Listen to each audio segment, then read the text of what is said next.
नमस्कार। सरल ज्ञान चैनल में आप सभी का स्वागत है। आज हम जानेंगे कि अभिमन्यु अर्जुन और सुभद्रा का पुत्र था या किसी और का। तो इस रहस्य में कहानी सुनने के लिए हमारे साथ वीडियो के अंत तक बने रहें और वीडियो को ध्यान से सुनें। तो बिना देरी किए शुरू करते हैं। आज तक आप और हम यही सुनते आए हैं कि अभिमन्यु अर्जुन और सुभद्रा का पुत्र था, लेकिन क्या ये महाभारत का पूरा सत्य है या एक ऐसा छलावा जिसे युगों युगों से हमारी आंखों पर पर्दे की तरह डाल दिया गया और इतिहास में छुपा दिया गया। क्या होगा अगर हम आपसे कहें कि इतिहास का सबसे बड़ा छल कुरुक्षेत्र की भूमि पर नहीं बल्कि एक माँ की कोख में हुआ, और वो माँ सुभद्रा थी। क्या सुभद्रा का हरण केवल एक प्रेम कहानी थी या इसके पीछे भी कोई राज छुपा था? एक ऐसा रहस्य जो पांडवों को स्वयं ही श्री कृष्ण के सिंहासन को हिला सकता था। आज हम ऐसे इतिहास का एक काला सच खोलने जा रहे हैं जिसमें बंद है वह सच जो साबित करेगा कि अभिमन्यु अर्जुन का नहीं बल्कि दानवीर कर्ण का पुत्र था। वह कौन से प्रमाण थे जिन्हें श्री कृष्ण के आदेश से मिटा दिए गए थे? क्यों कर्ण की मृत्यु पर उसकी पत्नी वृषाली से भी अधिक विलाप सुभद्रा ने किया? और क्यों चक्रव्यूह का वो अधूरा ज्ञान अभिमन्यु को अर्जुन से नहीं बल्कि किसी और से मिला था, जिसका नाम इतिहास के पन्नों से मिटा दिया गया? क्या कर्ण जानता था कि जिस बालक को वह कुरुक्षेत्र में अपने विपक्ष में लड़ते देख रहा है वह उसी का खून है, उसी का वंश है? और अगर वह जानता था तो क्यों उसने अभिमन्यु को चक्रव्यूह में मरने दिया? फिर कर्ण की वो प्रसिद्धि दानवीरता ही अभिमन्यु की मृत्यु का कारण बनी? ये वह सवाल है जो महाभारत एक कहानी नहीं बल्कि एक षड्यंत्र बना देते हैं। एक ऐसा षड्यंत्र जिसमें धर्म, अधर्म, सत्य और असत्य की सारी सीमाएं मिट जाती हैं। महाभारत के उस सबसे बड़े रहस्य का सामना करने के लिए एक ऐसा रहस्य जो आपको सब कुछ, हर एक पात्र, हर एक घटना पर सवाल उठाने के लिए विवश कर देगा। क्योंकि सच वो नहीं जो बताया गया, सच वो जो छुपाया गया। यह कथा उस समय आरंभ होती है जब पांडव इंद्रप्रस्थ पर शासन कर रहे थे और उनका वैभव अपने चरम पर था। द्वारका में श्री कृष्ण की बहन सुभद्रा अपनी सुंदरता, तेज और चंचल स्वभाव के लिए प्रसिद्ध थी। उनका मन किसी राजकुमार या सम्राट में नहीं बल्कि एक ऐसे योद्धा में बसता था जिनकी ख्याति तो थी पर समाज उसे सूत पुत्र कहकर तिरस्कृत करता था। वो योद्धा था अंगराज कर्ण। यह बात किसी को याद नहीं थी, स्वयं श्री कृष्ण को भी नहीं, कि एक उत्सव के दौरान जब कर्ण द्वारका आए तब उनकी और सुभद्रा की भेंट हुई थी। वो पहली भेंट नहीं थी, वह दो आत्माओं का मिलन था। सुभद्रा ने कर्ण की आंखों में सूत पुत्र का वंश नहीं बल्कि एक सूर्य पुत्र का तेज और एक महान योद्धा का अकेलापन देखा था, और कर्ण को सुभद्रा में एक राजकुमारी का अभिमान नहीं बल्कि एक स्त्री जो निश्चल प्रेम दिखा, जो उसके जन्म की बेड़ियों को नहीं उसकी आत्मा को देखती थी। उनकी यह गुप्त भेंट प्रेम में बदल गई। यमुना के किनारे रात्रि के अंधकार में वे मिलते थे, भविष्य में सपने बुनते थे। वे जानते थे कि उनका मिलन असंभव था। एक और पांडवों से घनिष्ठता और दूसरी ओर कर्ण की दुर्योधन से मित्रता। यह एक ऐसी खाई थी जिसे पारना संभव नहीं था, पर प्रेम, तर्क और समाज की सीमाओं को कहाँ मानता है। उनका प्रेम अपनी सभी सीमाओं को लांघ चुका था और इसी प्रेम का प्रतीक सुभद्रा के गर्भ में आकार लेने लगा था। एक ऐसा रहस्य जो इतिहास की धारा को बदलने की क्षमता रखता था, पर होने को कुछ और ही मंजूर था। अर्जुन अपनी तीर्थ यात्रा के दौरान द्वारका पहुंचे और सुभद्रा के सौंदर्य पर मोहित हो गए। श्री कृष्ण को अब तक कोई योग भाषा से सुभद्रा और कर्ण के रहस्य को नहीं जान चुके थे। एक गहरे धर्म संकट में पड़ गए। वे जानते थे कि यदि यह सत्य बाहर आ गया तो क्या होगा। कर्ण और सुभद्रा का विवाह द्वारका को कौरवों के पक्ष में खड़ा कर देगा, पांडवों का पक्ष निर्बल हो जाएगा और धर्म की स्थापना का उनका संकल्प अधूरा रह जाएगा। यह एक ऐसा प्रलय होता है जो कुरुक्षेत्र के युद्ध में भी भयानक होता। तब श्री कृष्ण ने वह निर्णय लिया जो केवल एक युग पुरुष ही ले सकता है। उन्होंने सत्य को छुपाने का निर्णय लिया और धर्म की स्थापना के लिए एक बड़े छल की नींव रखी। उन्होंने सुभद्रा से एकांत में बात की और उसे समझाया कि उनका प्रेम पवित्र होते हुए भी संसार के लिए विनाशकारी सिद्ध होगा। उन्होंने उसे उनके गर्भ में पल रहे शिशु के भविष्य का भय दिखाया, एक ऐसा भविष्य जहां उसे अपने पिता का नाम के बिना जीना होगा। समाज के तानों को तिरस्कार के साथ और फिर उन्होंने समाधान दिया, तुम्हें अर्जुन से विवाह करना चाहिए। सुभद्रा, तुम्हारे गर्भ में पल रहा यह शिशु संसार में अर्जुन पुत्र के रूप में जाना जाएगा। उसे पांडवों का कौरव और इंद्रप्रस्थ का उत्तराधिकारी मिलेगा। यही नियति है और इसी में धर्म है। सुभद्रा के पैरों तले की धरती खिसक चुकी थी। एक और उसका प्रेम था, कर्ण के प्रति उसकी निष्ठा थी, और दूसरी ओर उसके अजन्मे पुत्र का भविष्य और उसके भाई श्री कृष्ण का आदेश जो स्वयं धर्म का स्वरूप थे। भारी मन से आंसुओं को पीकर अपने अपने प्रेम की आहुति देने का निर्णय लिया। श्री कृष्ण ने अर्जुन को सुभद्रा हरण के लिए उकसाया, जिसे एक प्रेम कहानी का रूप दिया गया। सारा संसार यही जानता रहा कि अर्जुन ने सुभद्रा का हरण कर उससे गंधर्व विवाह किया, पर सत्य यह था कि वह एक सुनियोजित छल था, एक ऐसा नाटक जिसका मंचन स्वयं श्री लीलाधर श्री कृष्ण ने किया था। सुभद्रा अर्जुन की पत्नी बनकर इंद्रप्रस्थ आ गई, पर उनका मन और आत्मा द्वारका के उन्हीं यमुना के तटों पर कर्ण के पास बसा था। वह अर्जुन के प्रति एक पत्नी का कर्तव्य निभाती रही, पर उनका मन उस रहस्य के बोझ के तले हर पल दबता रहा। स्वयं आने पर उसने एक पुत्र को जन्म दिया।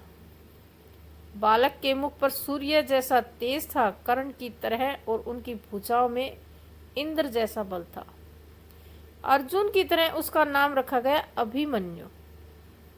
वो कर्ण और अर्जुन दोनों के गुणों का अद्भुत संगम था, और यही बात इस रहस्य को और भी आती थी। अर्जुन ने उसे अपनी सारी शस्त्र विद्या सिखाई, पर अभिमन्यु की धनुर विद्या में एक ऐसी सहजता और एक ऐसी प्रतिभा थी जो सीखी हुई नहीं लगती थी, वो जन्मजात से थी। ठीक कर्ण की तरह श्री कृष्ण ने इस रहस्य पर पर्दा डालने के लिए एक संभव प्रयास किया। उन्होंने अभिमन्यु को पांडवों के गौरव के रूप में प्रस्तुत किया, और संसार ने उसे बड़ी आसानी से स्वीकार भी कर लिया। पर एक माँ का हृदय सब जानता था। सुभद्रा जब भी अभिमन्यु को देखती, उसे अपने पति कर्ण की छवि दिखाई देती। उसका वही आत्मविश्वास, वही उदारता और वही अकेलापन जो कर्ण की आंखों में था, बस उसे अपने पुत्र की आंखों में दिखता था। चक्रव्यूह के ज्ञान की कथा में भी वह एक गहरा रहस्य छिपा है।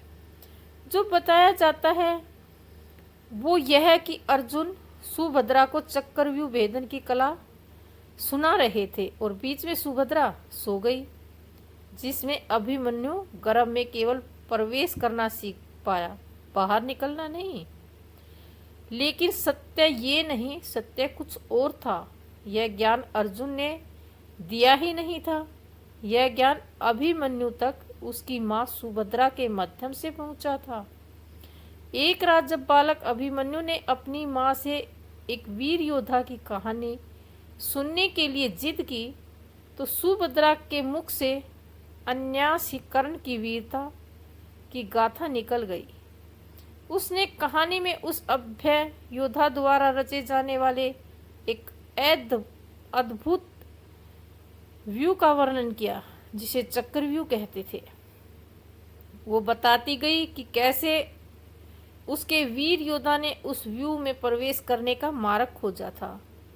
वह इतने भाव में बह गई कि उसे ध्यान ही नहीं रहा कि कब कहानी सुनाते सुनाते वह अपने अतीत में लौट गई और कब बालक अभिमन्यु उस ज्ञान को अपने बाल मन में अंकित करता चला गया।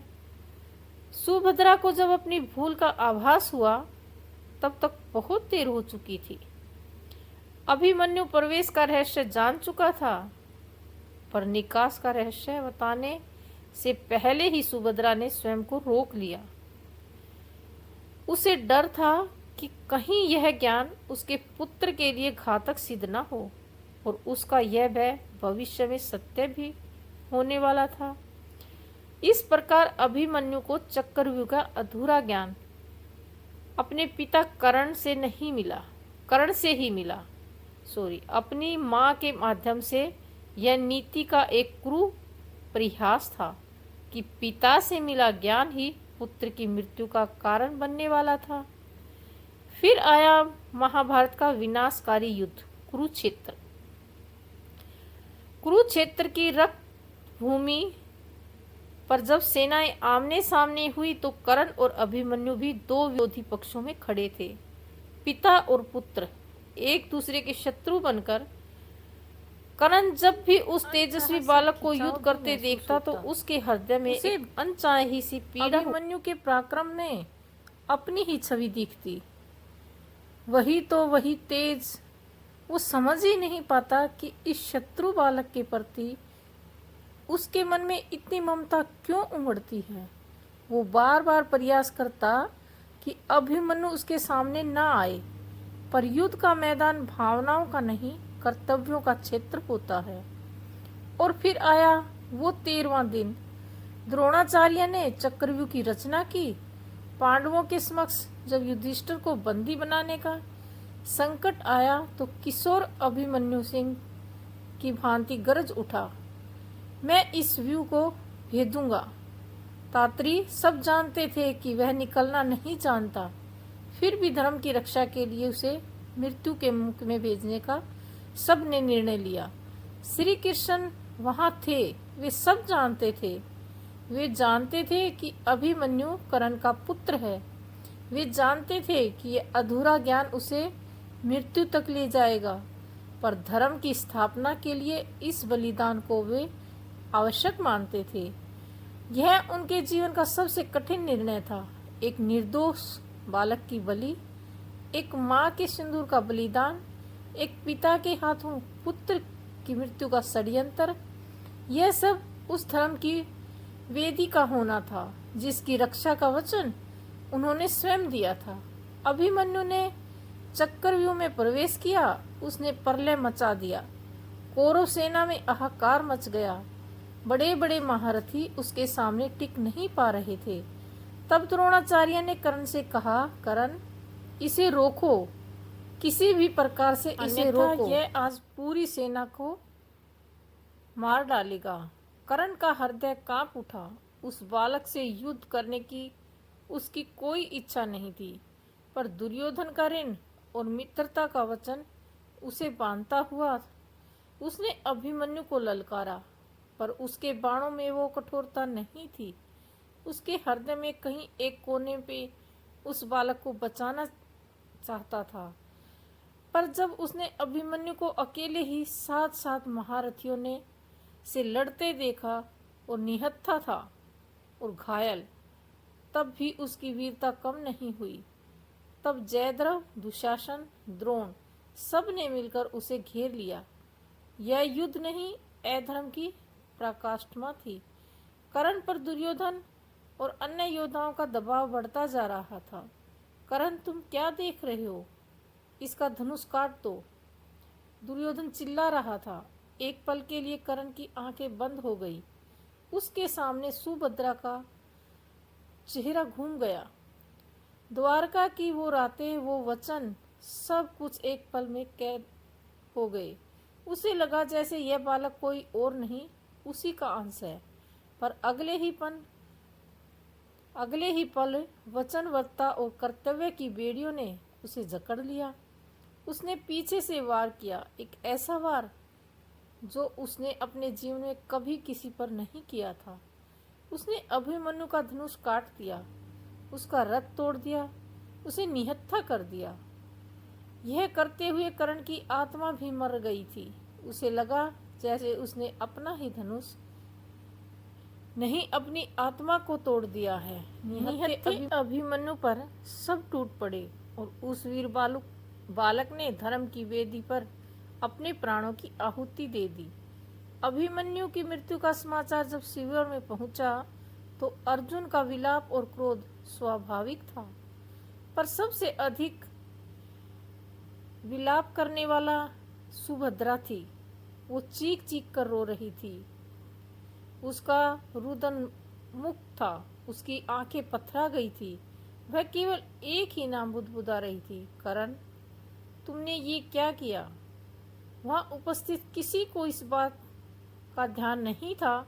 सच में ये सोचा कि वह कर्ण को क्रोध में शत्रु का नाम ले रही है, पर केवल श्री कृष्ण इस बात को जानते थे कि एक माँ अपने पुत्र के हत्यारे पिता के लिए विलाप कर रही है।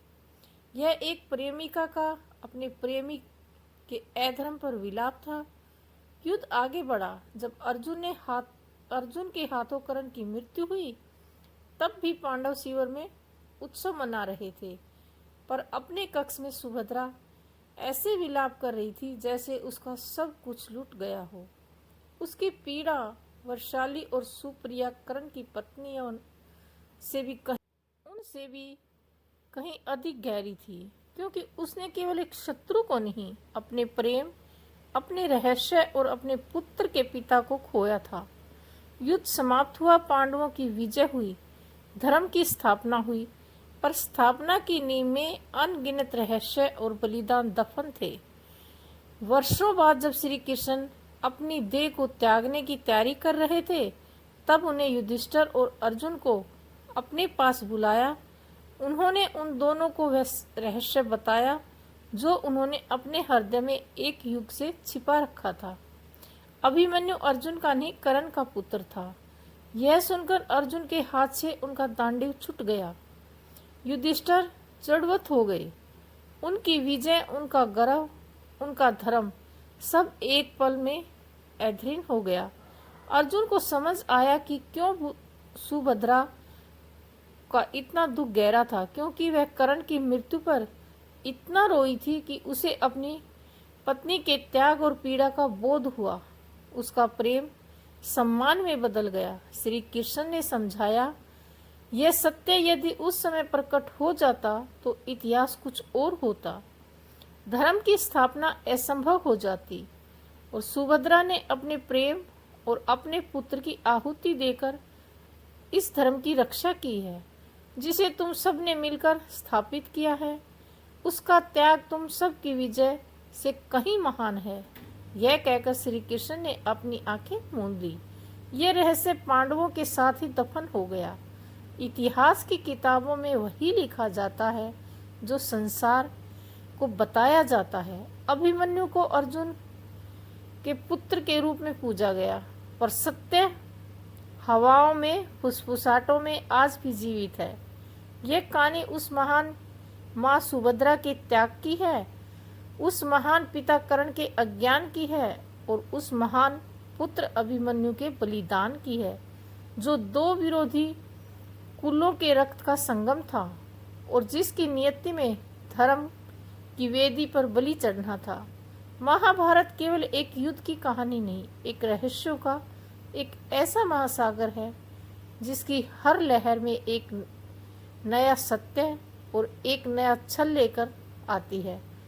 तो आज की वीडियो यहीं तक। अगर वीडियो पसंद आई तो लाइक करें, शेयर करें और हमारे सरल ज्ञान चैनल को सब्सक्राइब अवश्य कर लें। बेल घंटी को प्रेस करना ना भूलें ताकि सुबह 7 बजे वीडियो का नोटिफिकेशन आप तक पहुंचता रहे। नमस्कार।